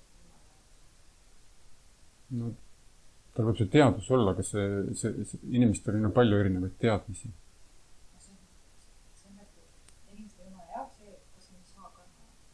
No kui seda pühakirjades kirjas ei ole, siis on see viikarma. Kui on pühakirjas kuskil kirjas, et võtke lennuke pilvelõhkujasse, siis Jumal plaksutab käsi ja on õnnelik. Kui keegi leiab sellise koha kuskilt pühakirjades, siis siis on see mõeldav, aga sellist kohta ei ole pühakirjades. Ehk teisisõnu, küsimus ongi milles? Küsimus selles, et pühakirju tõlgendatakse valesti.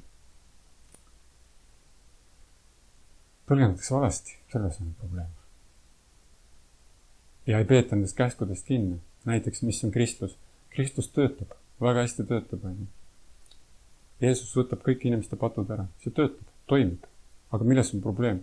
Probleem on sellest, et inimesed teevad uuesti neid asju. Teevad ühe uuesti. Lähevad söövad jälle liha. Tapavad jälle loomi. Piiblis on selgelt öeldud, ära tapa. Nii et ühesõnaga, küsimus on selles, et see võib nagu töötada, aga kui sa teed seda juurde, seda karmat endale, siis sellest ei ole nagu kasu. Et mõte on nagu selles, et me peame lõpetama selle karma juurde tegemise. Et selleks on vaja selgeks teha, kui see looja selle maailma tegi, et mida ta siis ootab meilt ja mis talle meeldib, mis talle ei meeldi. Ja seal ei ole, need piirangud ei ole nii hullud, et me peaksime siin nutma hakkama. Vastupidi.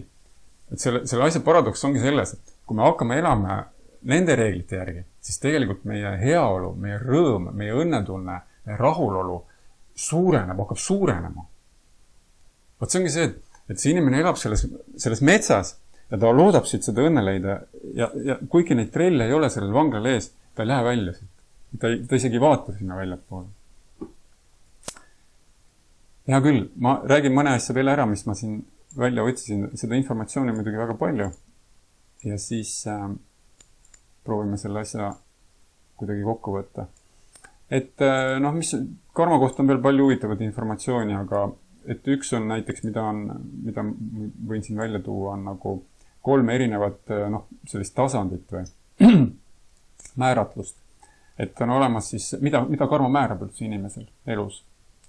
Et üks on näiteks selline sanskritiline välja nagu dridha, mis siis tähendab tugev mõju meie elule, mis siis määrab inimesel elu jooksul siis raha, rikkused, au, tema arukuse, vaimsuse, vot sellised momendid, need on karma poolt määratud. Et on olemas inimesi, kes teevad mingi väikse liigutuse ja neil raha tuleb. Teine inimene õpib, käib koolid läbi, loob mitu firmat, teeb kõik nii nagu peab ja ei tule. Vot, ja see on karma. Et see ei tähenda seda, et see peab terveks eluks niimoodi jääma, et võib-olla see töötakse mingil perioodil läbi, aga see on nagu karma poolt reguleeritud. Ja ka see, et millise positsiooni inimene näiteks saab, et mitte kõik ei saa Ameerika presidendiks. See on karma poolt ette nähtud, selline au, teatud isikuomadused. Ja see on tugev, see on see, mis väga tugevalt siis, ja vaimsus ka, kas inimene läheb siis vaimselt teed või ei lähe näiteks. Siis on selline keskmine, trida, adrida, on siis selline, et nagu osa nagu kindel, aga seal on nagu teatud selline valikuvõimalus, näiteks pereelu. Et inimene, me oleme saanud selle keha niimoodi, et mul on ikkagi soov, nagu pereluu on olemas, ütleme näiteks mulle vastassugupool meeldib ja ma tahaks nendega suhteid luua ja nii edasi. Aga ma võin selle võtta nagu iseseisvalt vastu selle otsuse, et ma ei loo seda pere. Et ma võin nagu sekkuda sellesse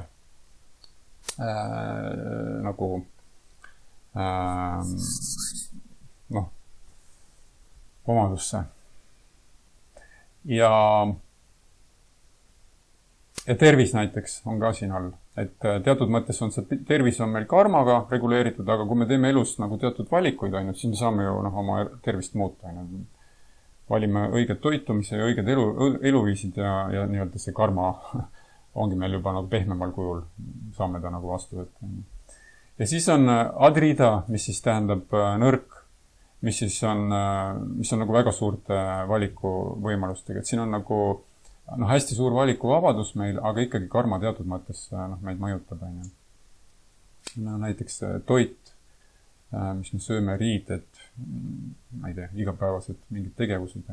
Et meile näib, et siin on nagu meil hästi suur valikuvabadus, aga tegelikult väga paljud asjad meil ikkagi karma poolt ette kirjutatud. Näiteks kas või see, et mõnel inimesel ta on väga moetundlik, teine ei jaga moest nagu ei öödega mütsi. See on samamoodi, see on karma poolt nagu ette kirjutatud. Miks mõnel inimesel on nagu nii peen maitse, ta jagab ta väga hästi, mis moes on. Teine inimene ei tea seda. Et see on nagu...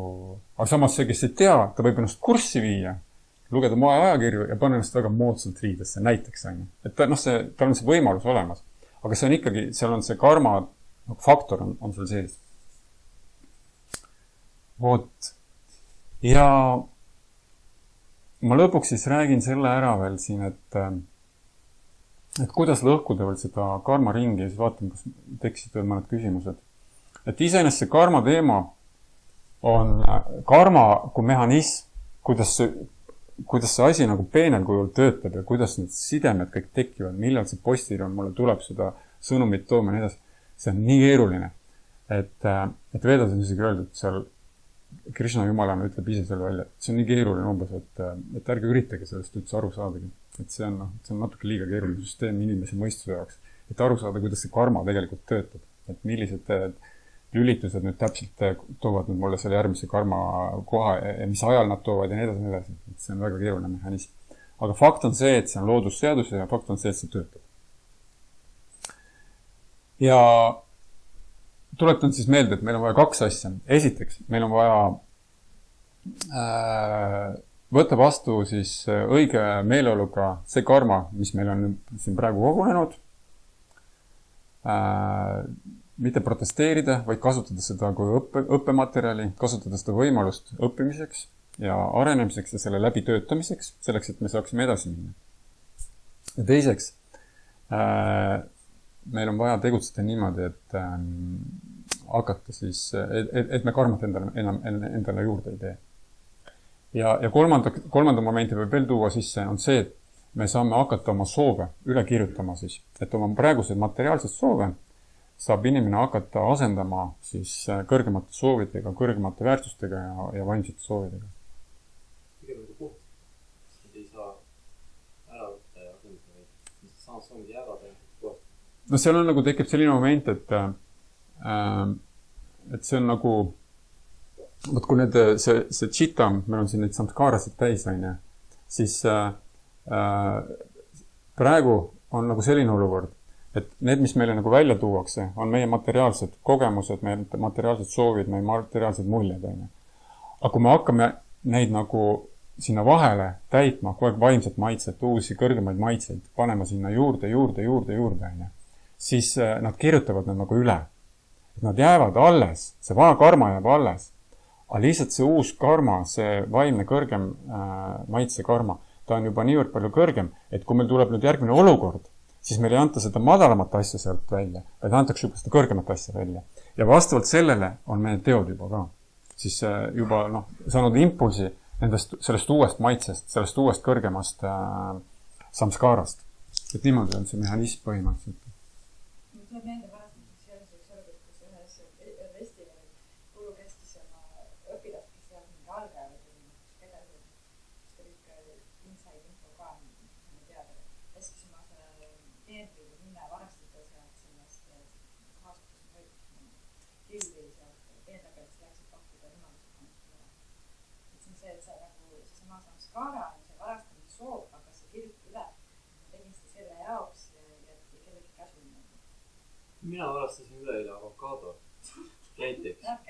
Miks? Sellepärast, et ma nägin, et see avokado oli seal Selveris sellest võrgust väljas. Ma ei oleks ära võtnud, oleks selle ju minema. Ma ei tasku seda, see on taas. Ja pakkusin kõik.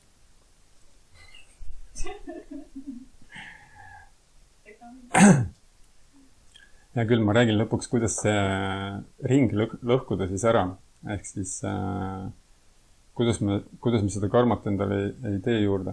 Et põhimõtteliselt, kui see ego on nüüd siin see võtmesõel on ju siis, kus meil see kõik jama siin alguse saab, ehk siis see vale maailma pilt loodud meil endast, siis põhimõtteliselt on olemas 2 head ego. Üks siis hea ego on voorusukuunas.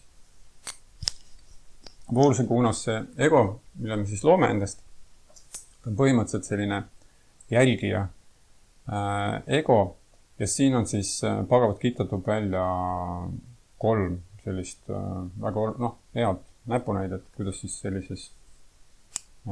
sellise egoga elada. kuna vist siin esimeses või teises loengus ma siin mainisin ka, et meie eesmärk ei ole mitte egost vabanemine, vaid meie eesmärk on õige ego formuleerimine. Et me loome endast õige, puhta, algse õige ego, mitte vale ego. Et kui me egost vabaneme, siis tähendab seda, et me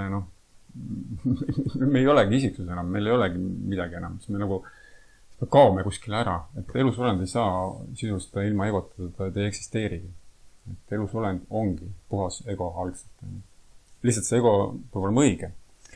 Ja siin on siis 2 sellist võimalust, et siis üks on siis, mis on siis nagu nii-öelda eelnev või siis nagu nii-öelda madalam tasand on siis vooruse kuuna ego, kus siis inimene, sellest räägitakse palju praegu igasugused esoteerika liinid siin, Eckhart Tolle ja näidas.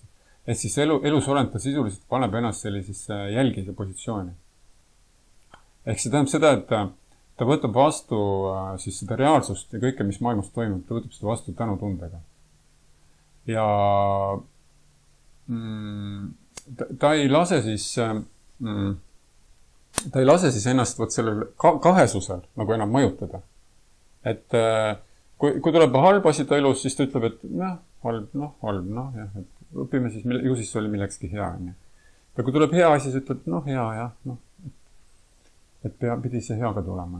Šimad Bhagavatam on üks väga, väga, väga huvitav värs, mis ütleb, et inimesed pingutavad hästi palju selle nimel, et õnne saavutada. Ja pahandavad siis, kui ebaõnne tuleb. Aga tegelikult Šimad Bhagavatam väidab niimoodi, et see õnn tuleb ka nii või teisiti. Täpselt samamoodi. Sellest me oleme ju veendunud, et ebaõnn tuleb nii või teisiti. See on nagu kindel. Halvasti läheb nii või teisiti. Varem hiljem keegi meile halvasti ütleb. Varem hiljem meil kuskil ebaõnnestab. Täpselt samamoodi tuleb õnn meie juurde. Me ei usu seda. Meie asi oleks ainult tegutseda ja see õnn tuleks. Selles mõttes, et me peame tegema muidu kõigeid tegevusi. Looma vastavad tingimused. Aga varem hiljem tuleb.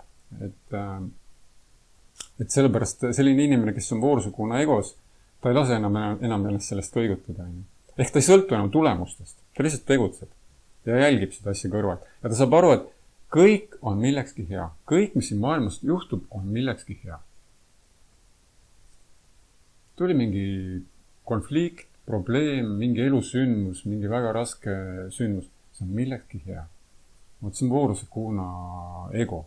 Inimene elab. Ta on juba, teatud mõttes ta juba nagu, on selle maailma jälgi. Ta enam ta ei osale selle maailma selles tohutuste emotsioonide virvarris. Vaid ta juba kasutab nii palju oma arukust voorusekuunas, et ta suudab seda siis 3 asja siis. Ei ole hea ega halb, ehk siis selline lihtsalt tänutunne. Teiseks, ei sõltu tulemustest, ehk siis mina lihtsalt teen. Kui see tulemus tuleb, ei tule, ei tule. Mina andsin endast parima. Ja 3, et kõik, mis juhtub, on millekski hea. Ehk ükskõik, mis toimus, halb ja hea, see on hea. Mul on siit võimalik õppida, ma saan siit edasi minna. See on voorusekuuna. Ja sellega me lõhume ära selle ringi. Et ühesõnaga, siin sellise nagu maailma nägemisega me enam ei tekita endale nüüd seda, me ei mälu seda sama asja uuesti läbi. Et sisuliselt sellise positsiooniga me juba saame nagu oluliselt palju kergendust sellele karmatsüklile. Ja teine võimalus siis, mis on nüüd juba selline tõsisem vaimne praktika, on siis ego selline teenija, meeleolus ego. Et siin tuleb mängu võtta siis juba Jumal, sellepärast, et siin me räägime juba elusolendist hingetasandil, selle väikese hingekesena. Seda võib ka nimetada siis nagu selliseks vaimseks egoks või nagu hinge egoks, kus siis elusolend teadustab seda, et tema on Jumala osakene, igavene Jumala osakene, ta on küll eraldi seisev, aga ta on täpselt samamoodi Jumalast sõltub, nagu puuleht on puust sõltub. Ehk oma toidu, oma vajalikud asjad, kõik ta saab sellelt puult. Ja ja selle lehe ülesanne on teenida seda puud. Et mis seal iganes toimub seal, see fotosüntees on ju. Et ta saab sealt vajalikke aineid, niiskustõust ja nii edasi, toitainet, ta ühesõnaga teenib seda puud. Samamoodi nagu kehas, iga keha siis organ teenib keha. Et süda teenib seda, et aitab meil verd ringi lüüa, maks aitab meil keha puhastada ja nii edasi. Täpselt samamoodi on igal elusolendil, on selles suures masinavärgis oma osa ja iga elusolendi algne positsioon on teenida seda suurt masinat, ehk teenida Jumalat. Ja vot, see on nüüd juba teine teadus, see on hoopis teine tasand juba elamiseks. Ja siin tekib selline asi, et sellise egoga inimene ei taha enam teha enda jaoks, vaid ta tahabki tegutseda Jumala jaoks. Sellepärast ta saab aru, et ta on temast sõltuv ja ta uurib järgi, mis Jumalale meeldib, tuleb pühakirju ja hakkab siis neid juhendusi nii-öelda nagu järgima ja tegema just seda selleks, et rahuldada Jumalat, mitte iseennast. See on teadus. Mäletate, ma rääkisin seda, et kui me tegutseme, siis mitte see võtmeküsimus ei ole mitte see tegu, vaid see teadus. Kui inimene, kus sõdur läheb lahingusse ja tapab seal lahingus vaenlase, laseb ta maha või lööb ta noaga surnuks, siis mis ta saab? Ta saab autasu, ta saab medali, ordeni. Ta on kangelane. Kui see sama inimene läheb ja tapab kuskil nurga taga kellegi ära, lööb noaga surnuks, siis talle orderit ei anta, siis ta pannakse vangi. Vot täpselt see ongi karma. Et see ongi see, kuidas karma töötab. Ehk teisõnu, kui me teeme seda asja siis kõrgemate juhenduste järgi, siis me ei saa seda karistust. Aga kui me teeme seda oma meelte rahuldamiseks, siis on sellele karmalised tagajärjed. Siis, ehk siis esiteks, inimene teeb ainult seda, mis siis neid tegusid, mis meeldib Jumala. Teiseks, inimene tunneb ennast täielikult kaitstuna. Et teab, et iga hetk teda kaitseb Jumal. Ükskõik, mis siin maailmas toimub, ta ei muretse mitte millegi pärast.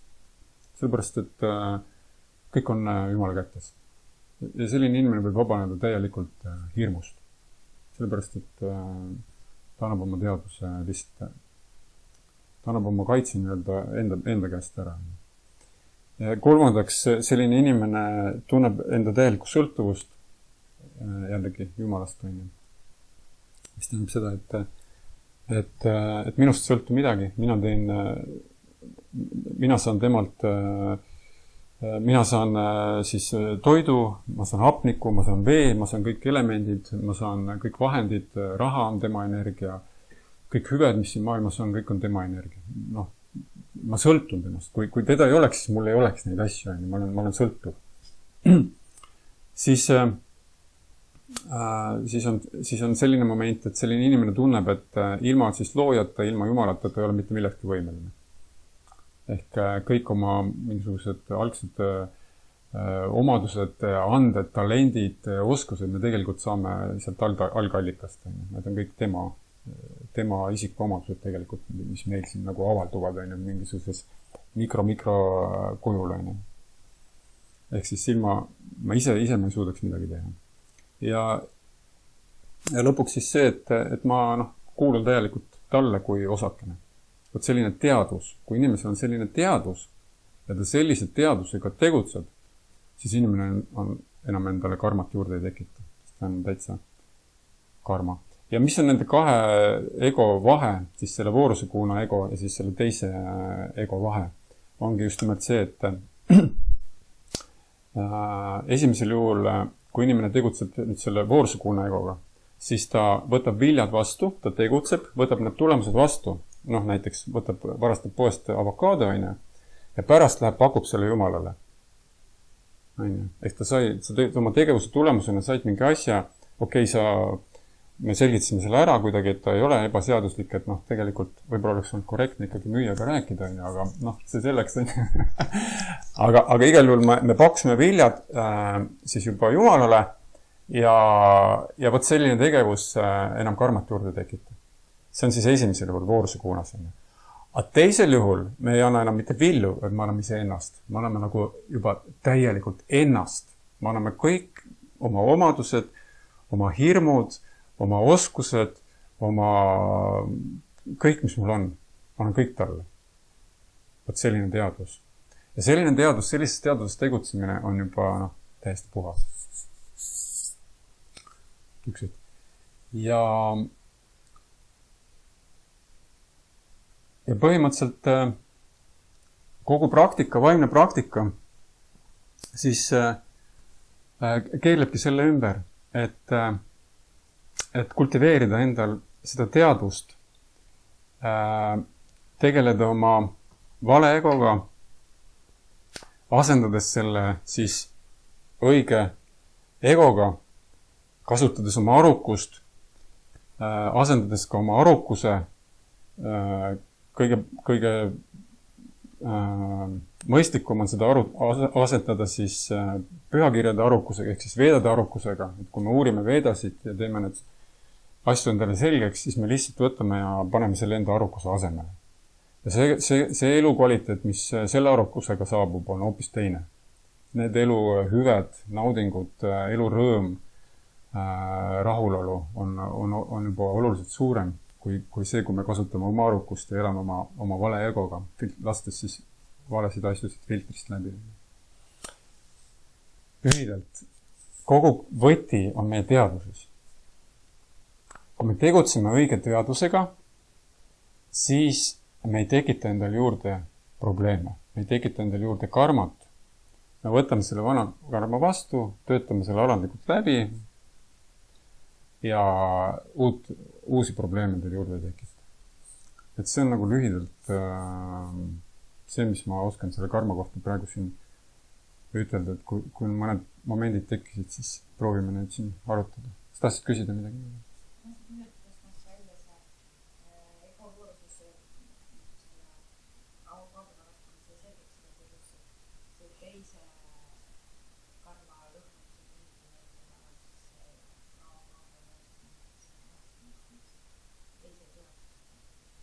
Siis, kui ma annan ennast täielikult nagu Jumalale või?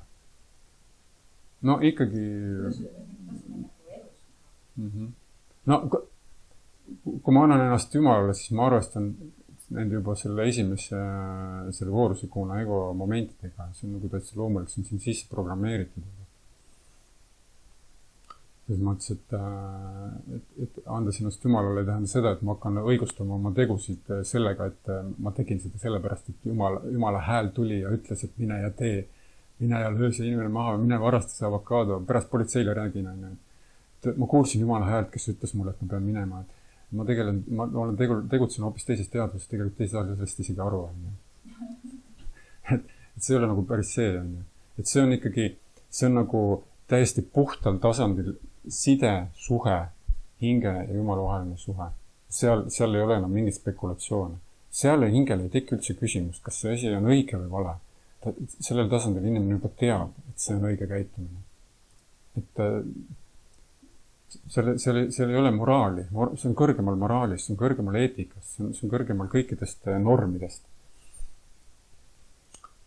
Aga selleks, et sellel tasemel olla, selleks on vaimsed praktikad. Ja see tõeline nagu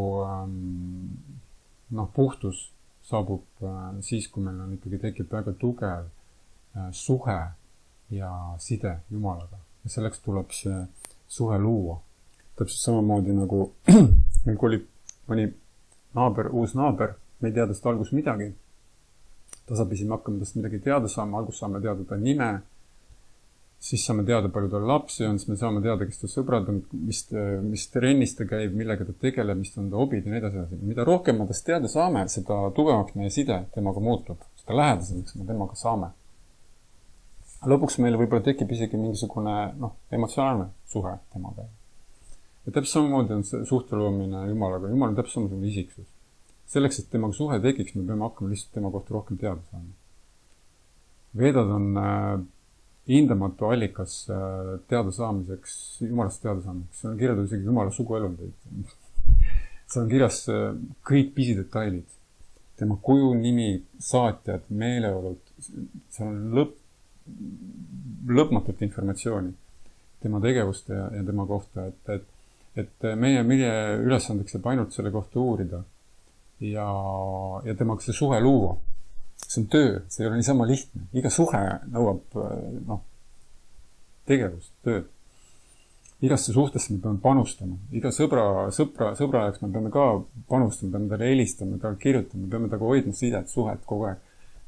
Täpselt samasugune suhe.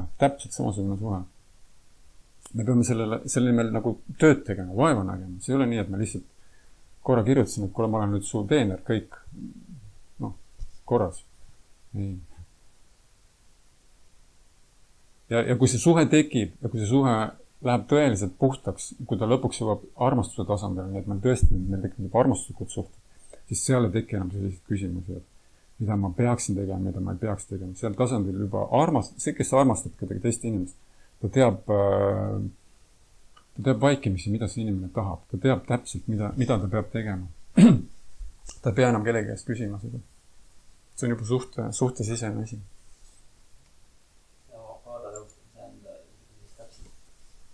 Pärast Jumalale nii-öelda siis annad, siis see täpselt sama ajadus näitas, et nagu naabriga suhtumine, et sa lähed naabri lilleteedast, võtad lilli ja viid naabrile, et oled palju õnne, sest tal on hea meel siis.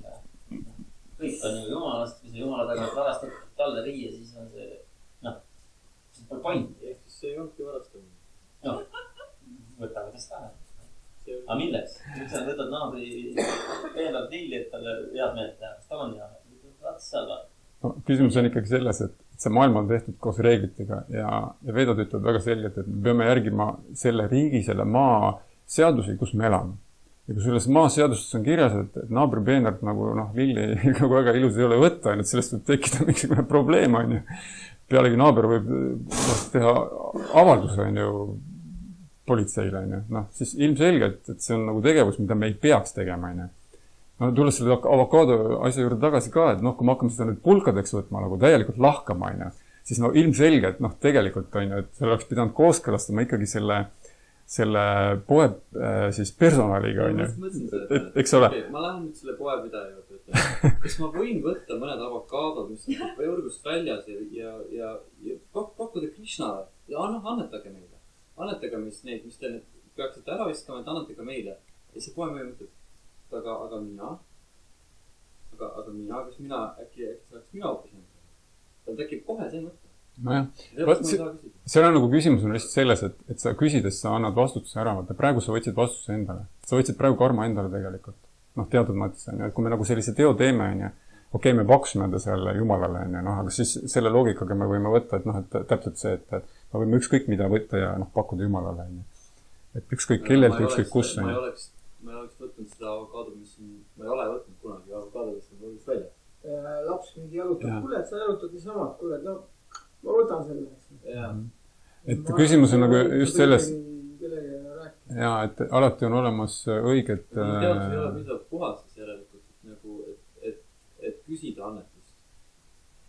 Korrektne käitumine sellel juhul oleks ikka pidanud olema see, et oleks pidanud poe personaliga selle kooskõlastama, sest et ta on ikkagi nii kaua on ta veel selle, võtame nüüd nagu puht tehniliselt, nagu puht majanduslikust aspektist. Nii kaua ta on selle firma bilansis, see avokaado, kui nüüd ei ole sealt maha kantud, on ju. Ja see, kas ta sealt maha kantakse, on ju, seda otsustab selle kauplusjuhataja või siis vastava osakonna juhataja või kes iganes, on ju. Teisisõnu, me peame nagu saama ikkagi temalt selle kooskõlastuse ja kui tema ütleb, jah, siis me võtame vastutuse endalt ära, on ju. Kaotakse üle. Kaotakse üle. Ma ei tea, mis nad teevad nendega. Nad võivad...